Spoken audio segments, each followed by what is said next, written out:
సర్దవే. అప్పుడే ఎగ్జిబిషన్ అయిపోవాలా? ఇంకో 4 రోజులుంటే గబ్బర్ సింగ్ ని ముగ్గులోకి లాగేదాన్ని. ఊరుకోమ్మా, అసలు ఆ అమ్మగారు పోయిన బాధలో ఉంటే ముగ్గు సిగ్గని. సార్ టీ తీసుకోండి సార్.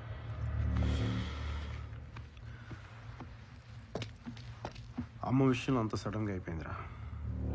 ఇలానే కూర్చుని ఉంది, మాట్లాడుతా దగ్గరికి వెళ్ళేసరికి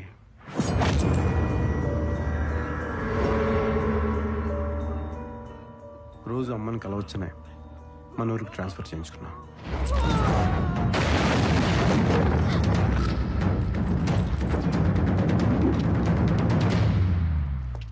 పెళ్ళయ్యాక నాతో పాటు అమ్మని తీసుకెళ్దాం అనుకున్నాను రా.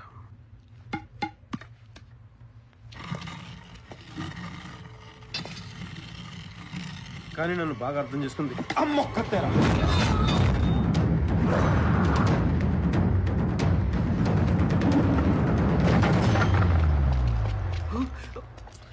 ఇప్పుడు అమ్మాయి లేకపోయేసరికి నాకేం చేయాలో అర్థం కావట్లేదురా. అమ్మ గురించి మాట్లాడుతుంటే డిస్టర్బ్ చేస్తారంట. తెలుపుతారేంట? నిన్ను కెలకడానికి కాదురా, నరకడానికి వచ్చా.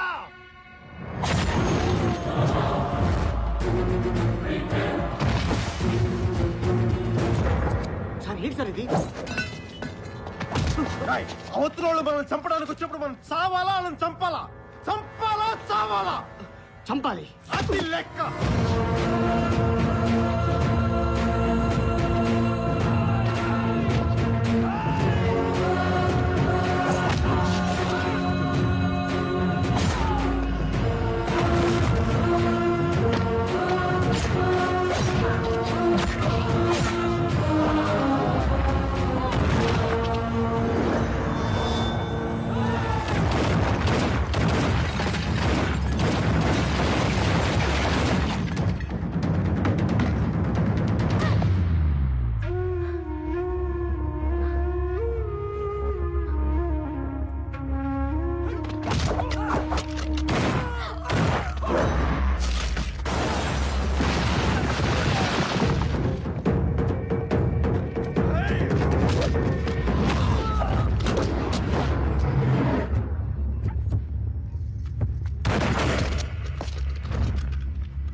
తీసి కాల్చు.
ఎరా నీ గుమ్మంలో అడుగు పెట్టడానికి పోలీసులు భయపడతారంటగా.